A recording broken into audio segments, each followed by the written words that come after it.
Capítulo 1. Donde empieza el silencio. Mi nombre es Elena.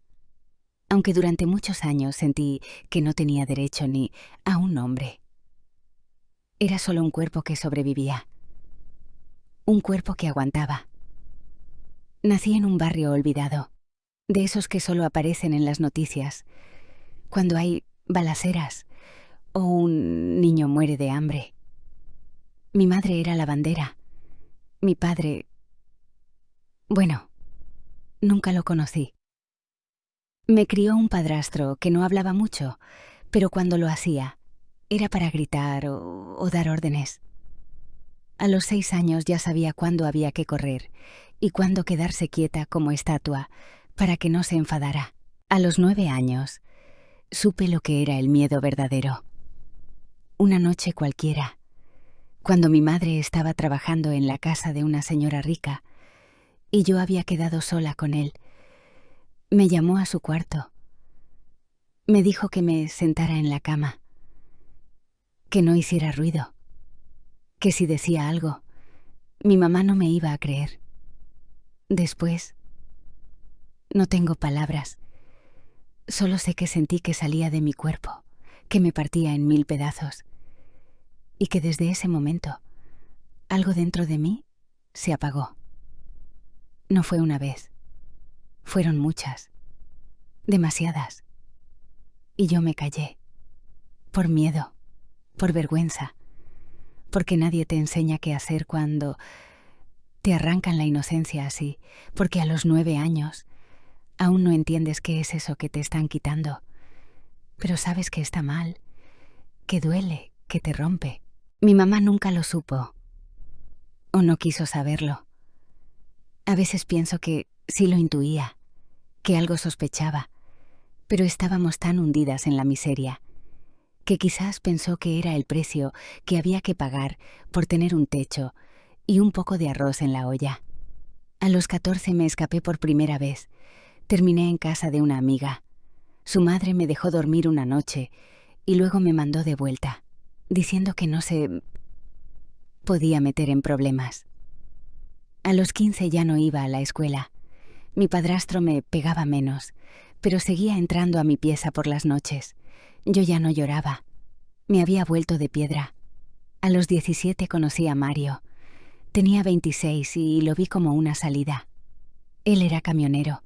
Me dijo que yo era hermosa, que merecía algo mejor. ¿Me creyó? ¿Le creí? A los 3 meses ya vivía con él. Pensé que había escapado. Pero solo cambié de jaula. Mario al principio era dulce. Me traía cosas. Me decía que me iba a cuidar. Pero una vez que me tuvo en su casa, sola, sin nadie, empezó a cambiar. Se enojaba si me ponía pantalones apretados. Me decía prostituta si hablaba con otros hombres. Y una noche, después de volver borracho, me tiró contra la pared y me obligó a hacer lo que él quería, sin preguntar, sin mirar. Yo ya sabía cómo era eso. No me defendí. Solo esperé que pasara. El problema fue que no paró nunca. Lo peor no fue el dolor. Lo peor fue la costumbre. Llega un punto en que ya no esperas cariño. Solo tratas de sobrevivir sin provocar. Te vuelves experta en leer los gestos, en anticipar el golpe, en desaparecer dentro de tu propia piel. Pasaron 3 años así. 3 malditos años, donde cada día era igual al anterior. A veces pensaba en morirme. Me imaginaba tirándome a las vías del tren o tomando todo el veneno que tenía bajo la pileta. Pero había algo dentro mío que no me dejaba. Algo que decía, espera un poco más. No sé si era cobardía o esperanza. Hasta que una tarde, algo cambió. Una vecina nueva se mudó al departamento de al lado. Se llamaba Nora. Era mayor que yo, hablaba bajito, con una paz que me desconcertaba. Un día me vio con la cara hinchada y no me preguntó nada. Solo me dijo, cuando quieras, vienes a tomar un té. Y fui. Ese té me salvó la vida. Capítulo 2. El día que hablé. El departamento de Nora tenía olor a lavanda y pan tostado. Era cálido, como esos lugares que una imagina cuando quiere escapar. Me ofreció una taza y se sentó frente a mí, sin apuro, sin forzarme a hablar. Yo estaba temblando, como si tuviera frío por dentro. Pasaron varios minutos en silencio, solo el ruido de la cuchara golpeando contra la taza. Ella me miraba sin juicio, sin lástima. Y no sé por qué, pero de repente lo solté todo, como si las palabras hubieran estado esperando a alguien que no me mirara con horror ni incredulidad. Le conté de mi padrastro, de las noches interminables, de mi madre ausente, de Mario, de los golpes, los empujones, las veces que me desperté con el cuerpo adolorido y el alma deshecha. Hablé durante horas, sin mirar al frente. Lloré tanto que me quedé seca por dentro. Cuando terminé pensé que ella me iba a decir que era demasiado, que era mi culpa por haberme quedado, por no haber dicho nada antes. Pero no. Nora solo se acercó. Me tomó la mano y me dijo: «No estás sola». Fue la primera vez que escuché esas palabras sin sentir que eran una mentira. Esa noche, cuando volví al departamento con Mario, estaba temblando por dentro. Me sentía distinta, pero él no lo sabía. Me miró como siempre, con esa mirada cargada de posesión y desprecio. Me preguntó dónde había estado, por qué tardé tanto. Le dije que tomé un té con la vecina. Nada más. No le gustó. Se acercó lento, con la mandíbula apretada, y me dio una cachetada tan fuerte que vi luces. Me agarró del brazo y me empujó contra la pared. Me gritaba cosas que ni siquiera entendía. Yo no lloré. Solo cerré los ojos y me quedé quieta, como había hecho toda la vida. Pero por dentro, algo estaba distinto. Ya no sentía miedo. Sentía rabia. Sentía decisión. Cuando terminó de descargar su furia, se fue a dormir como si nada.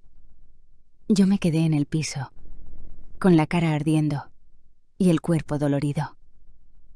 Me miré en el espejo del baño. Tenía un ojo morado y un labio partido. Y entonces, por primera vez en mi vida, no me limpié la cara. No me puse hielo. No traté de ocultarlo. Lo dejé todo como estaba y me fui a tocar la puerta de Nora. «Necesito que me acompañes», le dije con la voz rota. «Hoy sí voy a denunciar». Al día siguiente, con Nora a mi lado, hice la denuncia. Llevaba el rostro marcado, el cuerpo temblando, pero la decisión firme. La oficial que me atendió no me miró con lástima. Me miró con respeto. Tomó fotos. Me mandaron al médico forense. Había pruebas. Por fin había algo que el sistema no podía ignorar. En menos de 48 horas, Mario tenía una orden de restricción. No fue un final. Fue un principio. La primera noche sin él fue extraña. Silencio real. Miedo también, porque sabía que los papeles no detienen a los monstruos. Pero me sentía diferente, como si al fin me hubiera levantado del piso.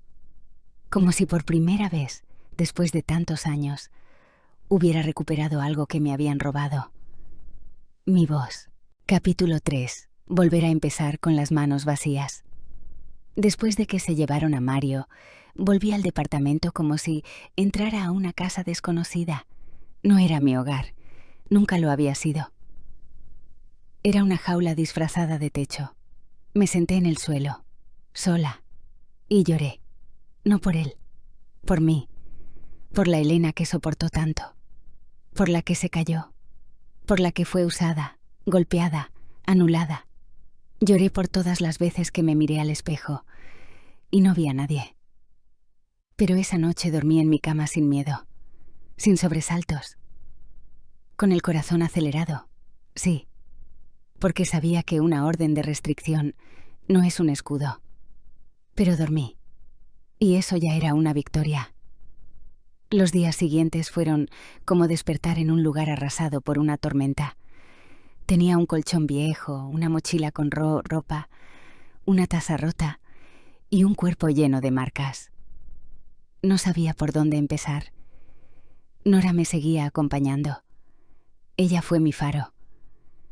Me llevó al centro de mujeres del barrio, donde me dieron contención psicológica y asesoramiento legal. No fue fácil. No lo fue para nada. Hablar me costaba. Confiar, más todavía. Había vivido tanto tiempo en alerta, en modo supervivencia, que cada voz amable me sonaba sospechosa. Cada gesto de ayuda me parecía un favor que iba a tener que pagar más adelante. Pero seguí yendo, aunque fuera con miedo. Aunque cada palabra me raspara por dentro. Lo que más me dolía era que me costaba sentir cariño. Hasta la ternura me incomodaba. Era como si el amor se hubiera convertido en un idioma extranjero que yo ya no sabía hablar. Conseguí un trabajo limpiando casas por horas. Lo que ganaba no era mucho, pero me alcanzaba para un cuarto en una pensión y para comprarme un mate nuevo. A veces me dolía el cuerpo de tanto agacharme, de tanto fregar. Pero me gustaba llegar cansada por haber hecho algo honesto, algo mío. Cada vez que me pagaban, separaba unas monedas para mí, para un café, un pan dulce, algo que me hiciera sentir que merecía un mimo, porque durante años pensé que no lo valía, que no podía permitirme ni una alegría. Un día, en el centro de mujeres, me ofrecieron anotarme en un curso de auxiliar de enfermería. Me reí cuando me lo dijeron. ¿Yo? ¿Estudiar? Si apenas terminé la primaria. Pero insistieron. Me dijeron que podían ayudarme, que tenía derecho, que mi historia no tenía que definir mi futuro. Lo pensé durante días. Hasta que una tarde, mientras limpiaba la cocina de una casa enorme, con ventanas limpias y cuadros de familia en las paredes, vi mi reflejo en el vidrio. Me vi parada ahí, con el trapo en la mano, la cara sudada y los ojos vacíos. Y me pregunté, ¿esta soy yo para siempre? ¿Esto es todo lo que voy a ser? Esa noche me anoté en el curso. Los primeros meses fueron un infierno. Me costaba concentrarme. Me sentía menos que las otras chicas. Tenía miedo de hablar en clase, de equivocarme, de quedar en ridículo. Pero había algo que me empujaba. Las historias de otras mujeres que conocí. Mujeres rotas como yo. Mujeres que también pensaron que no servían para nada y que hoy levantaban la voz sin temblar. Empecé a estudiar como si fuera una misión. Como si cada palabra aprendida fuera un ladrillo en el muro que estaba construyendo para protegerme del pasado. Y empecé a cambiar. Ya no bajaba la cabeza cuando me hablaban. Ya no me disculpaba por existir. Aprendí a decir que no. A decir lo que pensaba. A reconocer cuando alguien quería manipularme, a confiar, de a poco, en que podía valer algo más que mi cuerpo. Una tarde, después de clase, una compañera me dijo: «Elena, tienes una forma de hablar que da calma. Cuando explicas algo, se te nota la fuerza. Tú tienes que estar en un hospital, ayudando gente. Vas a hacer bien ahí». Me quebré. No por tristeza, por alivio, porque por primera vez alguien me veía entera. no como víctima, no como sobreviviente, sino como alguien capaz, como una mujer. Esa noche, en la pensión, me miré al espejo. Ya no veía a una desconocida. Me reconocí. Tenía las ojeras profundas, algunas cicatrices que no se iban a borrar nunca. Pero los ojos estaban vivos. Y eso, después de todo lo que pasé, era un milagro. Capítulo 4. La que soy ahora. El último día del curso, me temblaban las manos al recibir el certificado. No era un papel más. Era el testimonio de que había cruzado un puente sin mirar atrás. Lloré, sí, como una nena. Me reuní con las compañeras, con las profesoras, con Nora, que estaba ahí, sentada en primera fila, aplaudiendo como si yo fuera la primera mujer en llegar a la luna. Con ese certificado, toqué puertas. Me dijeron que no en varios lugares. Pero un día, una jefa de enfermeras de un hospital público me escuchó. Me miró a los ojos y me dijo: a veces, las personas que más pueden cuidar son las que saben lo que es haber sido heridas. Y me dio una oportunidad. Empecé como auxiliar en el área de maternidad. Los primeros días tenía miedo de todo, de no saber, de equivocarme, de no estar a la altura. Pero con el tiempo encontré mi lugar. Era buena. Tenía manos suaves, una paciencia nueva, una forma de hablar que tranquilizaba y, sobre todo, sabía mirar a las mujeres con respeto, sin juzgarlas. Porque yo había estado del otro lado, cada vez que acompañaba un parto, que calmaba a una madre nerviosa, que sostenía a una chica joven y asustada.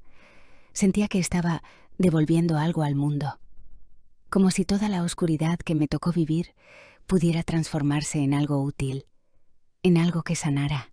Con el primer sueldo completo, me alquilé una habitación sola, más decente, con ventana al patio. Me compré un espejo grande, una planta y un cuaderno nuevo. Empecé a escribir lo que sentía, lo que viví, lo que superé. No era para publicar, era para recordarme, cada tanto, que salí viva. Ya no le tengo miedo al silencio. Ya no me sobresalto con los ruidos fuertes. Ya no pienso que el amor es una trampa. No necesito que nadie me salve. Me salvé yo.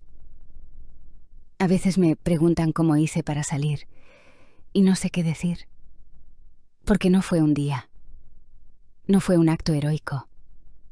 Fue cada paso pequeño, cada no dicho a tiempo, cada lágrima aguantada y cada una liberada.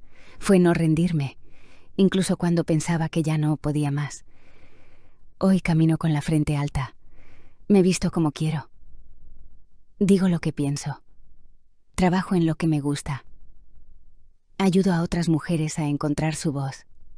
Y cuando me miran con admiración, yo pienso en esa Elena de antes, la que dormía temblando al lado de un monstruo, la que se tapaba los moretones con maquillaje barato, la que pensaba que no valía nada. Esa Elena murió el día que me animé a hablar. Y la que soy ahora nació de esos restos. Fuerte. Cansada. A veces, sí. Pero digna. Libre. Y viva. Fin.